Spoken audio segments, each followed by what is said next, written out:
भाजपा के नए राष्ट्रीय अध्यक्ष के ऐलान में क्यों हो रही है देरी, जाने कहां फंसा है पेंच। भाजपा के नए अध्यक्ष के सामने कई चुनावी चुनौतियां होंगी। नए अध्यक्ष के नेतृत्व में पार्टी को आगामी चुनावों का सामना करना है, जिनमें 2025 में ही होने वाले बिहार विधानसभा चुनाव भी शामिल है।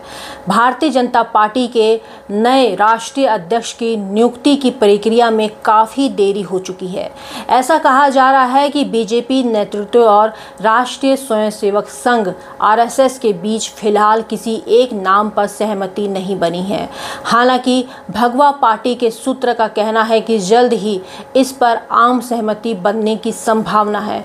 भाजपा के संविधान के अनुसार राष्ट्रीय अध्यक्ष का चुनाव तभी संभव होता है जब पार्टी के कम से कम 19 राज्यों में अध्यक्ष नियुक्त हो चुके हों। अभी तक पार्टी ने 37 में से 14 राज्यों में नए अध्यक्षों की घोषणा कर दी है। बाकी राज्यों जैसे कि उत्तर प्रदेश, गुजरात, मध्य प्रदेश, कर्नाटक और तेलंगाना में भी जल्द ही नियुक्तियां की जाएंगी। भाजपा के एक वरिष्ठ नेता का कहना है कि 18 राज्यों में जिला अध्यक्षों का चुनाव पूरा हो चुका है या अंतिम चरण में है। अगले कुछ हफ्तों में 19 राज्यों का आंकड़ा पूरा हो जाएगा। भाजपा के संविधान में सभी स्तरों पर प्रमुखों के चुनाव के लिए एक ही फार्मूला तय किया जाता है। आधे बूथ अध्यक्षों के चुनाव खत्म होने के बाद मंडल प्रमुख का चुनाव होता है। आधे मंडल अध्यक्षों के चुनाव के बाद जिला प्रमुखों के लिए रास्ता साफ हो जाता है। जब आधे जिला इकाई अध्यक्षों का चुनाव हो जाता है तो प्रदेश अध्यक्ष के नाम की घोषणा की जा सकती है। 37 राज्यों में भाजपा के प्रदेश अध्यक्षों के ऐलान के बाद पार्टी नए राष्ट्रीय अध्यक्ष के चुनाव की ओर बढ़ती है। पार्टी और संघ के बीच सहमति बनाने की प्रक्रिया चल रही है, जिससे चयन में थोड़ी देरी हुई। उम्मीदवार की उम्र, सामाजिक पृष्ठभूमि और भौगोलिक क्षेत्र को ध्यान में रखा जा रहा है। आगामी बिहार विधानसभा चुनाव 2025 को ध्यान में रखते हुए रणनीति बनाई जा रही है।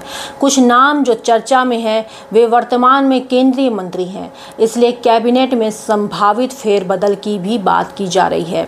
माना जा रहा है कि प्रधानमंत्री नरेंद्र मोदी के जुलाई के दूसरे सप्ताह में विदेश यात्रा से लौटने के बाद पार्टी नए अध्यक्ष की घोषणा कर सकती है। पार्टी ने इस बीच महाराष्ट्र, उत्तराखंड और पश्चिम बंगाल में प्रदेश सरकार के चुनाव के लिए चुनाव अधिकारी नियुक्त कर दिए हैं। भाजपा के नए अध्यक्ष के सामने कई चुनावी चुनौतियां होंगी। नए अध्यक्ष के नेतृत्व में पार्टी को आगामी चुनावों का सामना करना है, जिनमें 2025 में ही होने वाले बिहार विधानसभा चुनाव, इसके बाद 2026 में पश्चिम बंगाल, तमिलनाडु, केरल और असम विधानसभा चुनाव शामिल हैं। दोस्तों, आप क्या सोचते हैं इस पूरी रिपोर्ट के बारे में? अपनी राय हमें कमेंट सेक्शन में दें। चैनल को अगर अभी तक आपने सब्सक्राइब नहीं किया है तो सब्सक्राइब करें और शेयर करना ना भूलें। नमस्कार। पूर्वांचल का पहला NBA मान्यता प्राप्त संस्थान KIPM GIDA Gorakhpur quality education और बेस्ट प्लेसमेंट के लिए राष्ट्रीय और अंतर्राष्ट्रीय पुरस्कारों से सम्मानित। Admissions open in BTech, MTech, Polytechnic, D Pharma, B Pharma, M Pharma, BBA, BCA, MBA और MCA। Contact KIPM GIDA Gorakhpur.